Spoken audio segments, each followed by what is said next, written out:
no valoramos la causa de la muerte del paciente. Si el paciente muere con un COVID-19, independientemente de la causa de la muerte, lo incluimos además dentro de nuestros boletines. Mire, le voy a poner un ejemplo. Podemos tener un paciente malito en una situación de terminalidad en relación con un proceso tumoral, con un cáncer, y muere en relación con el cáncer. Pero si ese paciente, además, le hemos diagnosticado un COVID-19, lo contabilizamos dentro de nuestras estadísticas.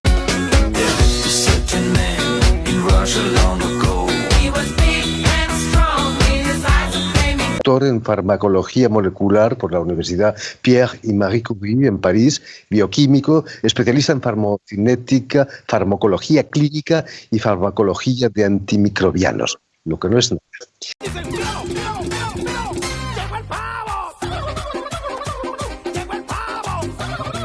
Italia, en Francia o también en España los hospitales no dan abasto. Incluso en Alemania la situación ahora es crítica. Según tú, ¿es a causa de una escasez de camas de cuidados intensivos quizás? ¿Hay una diferencia con Alemania, por ejemplo? Cuando uno empieza a mirar las verdaderas cifras, dice que cómo están calculando la tasa de llenado, o sea, de ocupación de camas. En este momento empezó el otoño en el cual hay enfermedades respiratorias. Lo que es raro es que la gente muere por COVID o muere con COVID. O sea, por ahí el virus está y produce complicaciones, pero me dicen los amigos, colegas cardiólogos, que hubo meses en que no hubo infartos, no hubo accidente cerebrovascular. Todo era el SARS-CoV-2.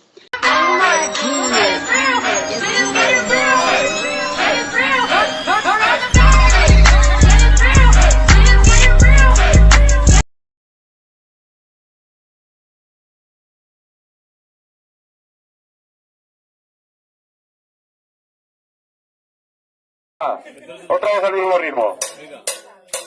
Maletero, tu escape. No todos se murieron por COVID. Ponle que el paciente había venido con COVID, ponle que ya el paciente era negativo a COVID, ponle que ya el paciente había pasado 15 días en el hospital y el paciente estaba ya negativo, sin oxígeno, le daba un infarto. Se moría. ¿Por qué se murió? ¿Tú sabes lo que nos hacen poner a nosotras? COVID. Y el paciente ya estaba negativo de COVID. Pero ¿cómo es eso legal? Eso es mentir. Eso es alterar el censo del hospital. Todos los pacientes que se morían le ponían COVID. Todos. Había que justificar. No todos se murieron por COVID.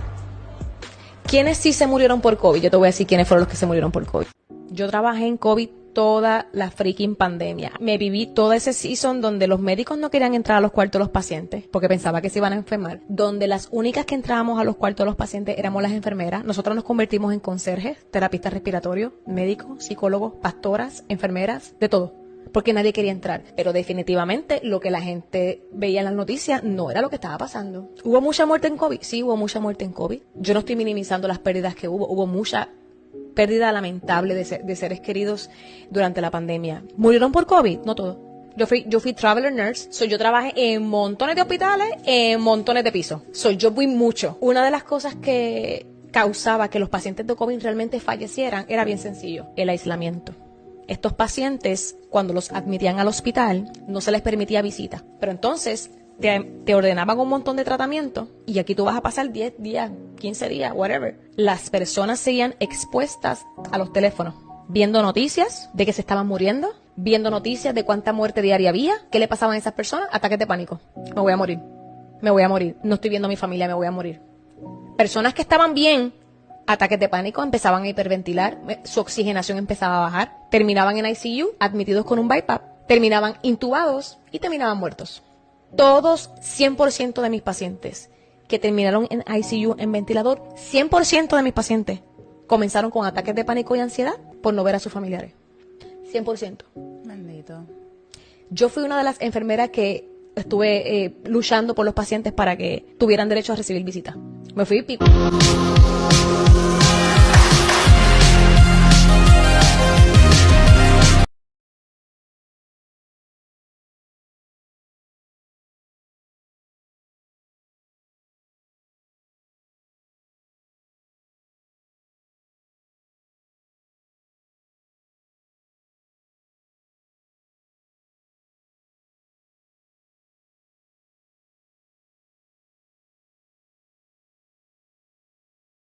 o grave faz tum e a bunda dela bate, bate. De la pandemia está en una cuestión de cifras, no de porcentajes. Defiendes que el cálculo de mortalidad del virus se hace entre los ya enfermos y no en el conjunto de la población, lo que da porcentajes exagerados. Sí, hubo al principio actitudes internacionales que se tomaron de Ginebra sobre la base de lo que se había hecho en China. Entonces tanta gente entraba al hospital, tanto fallecían y se decía la mortalidad de tanto. Ahora, con mucho esfuerzo, pudimos tratar de convencer o de explicar que la cosa no era así. Lo que sí es que hay gente que se enferma.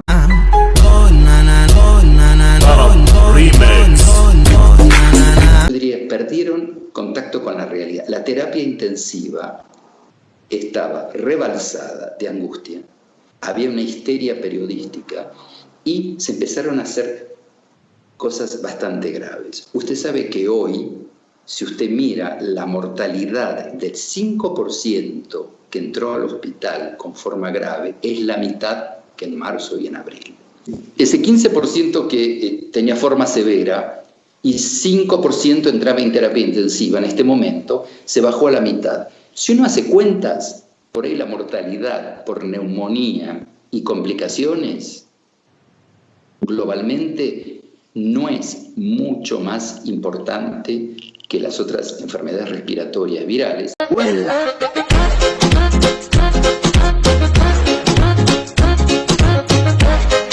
Sanas. Entonces, ¿por qué enloquecer con que hay que hisopar a todo el mundo cuando el valor pronóstico de los falsos positivos y falsos negativos es alto? En la revista Este virus básicamente solo contagia durante 5 días. La PCR puede dar positiva un mes después de haberte infectado. Lo que detecta es basura genética, no es virus contagioso.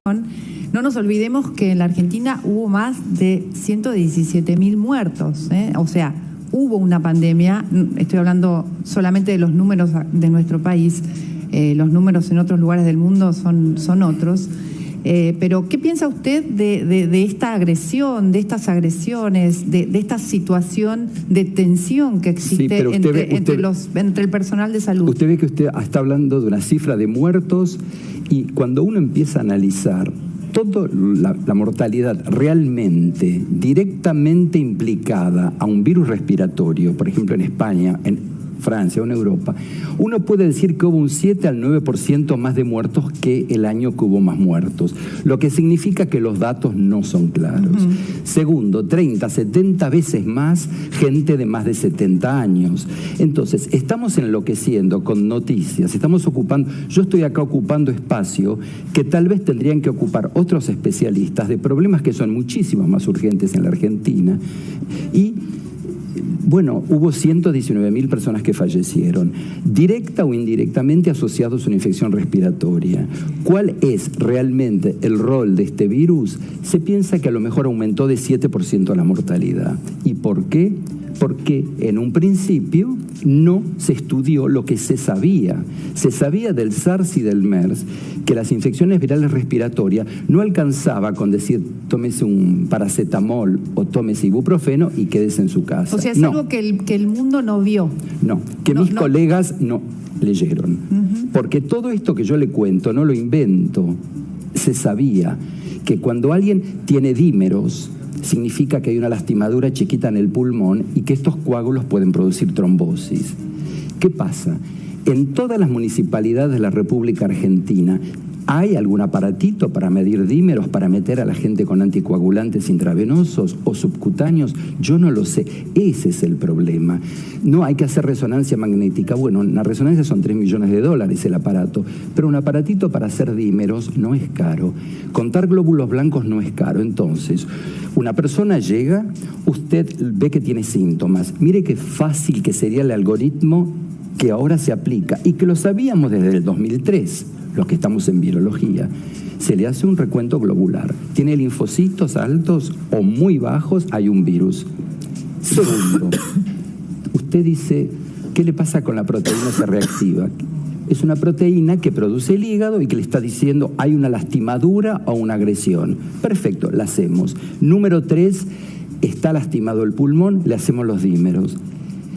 Hay fiebre y la presión de oxígeno baja, en ese caso se le da cortisona, desde ese momento se bajó la mortalidad. Mire qué fácil hubiera sido que nos ocupemos de bien formar a los chicos, a los residentes, a los médicos, y no dejar que esto ocupe todo el espacio mediático y científico sin tener en cuenta que todo esto tiene una historia. Y así usted ve a los médicos que están de alguna manera sometidos a esta situación, porque veíamos estas imágenes de esta chica muy joven, médica, que hace horas y horas que está trabajando haciendo hisopados y que además tiene que ocuparse de otras situaciones al mismo tiempo, y la gente encima la enfrenta, ¿no? Ahora, usted sabe que, por ejemplo, en Francia, le puedo contar un detalle. Cuando uno analiza las cifras que dicen que, por ejemplo, en Marsella hay 70% de las camas ocupadas por COVID la semana pasada, y yo digo, no se puede decir qué cara dura, pero qué mala fe tiene la autoridad, porque dice 70% de 15 camas de una ciudad de varios millones de habitantes. ¿Qué pasa? Para las fiestas, el personal se fue de vacaciones, tiene derecho a las vacaciones. Entonces, no había personal, se habilitaron 15 camas, se crea un pánico absoluto, la gente se enloquece porque piensa que 70% de las camas de terapia están ocupadas.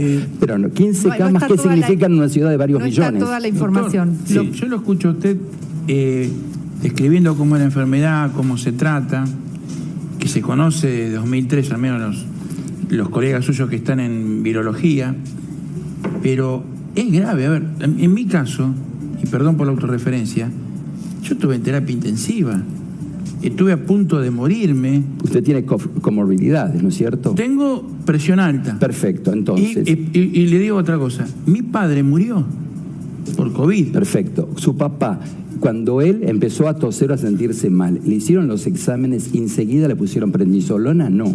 ¿Cuántos días esperaron? El problema es ese, es que hay un algoritmo A, B, C, D. Viene la persona, se hace... Bueno, todo esto se sabía. Ahora se está aplicando y ahora la gente se muere menos. ¿Cuántos días pasó hasta que la enfermedad se empieza a tratar correctamente?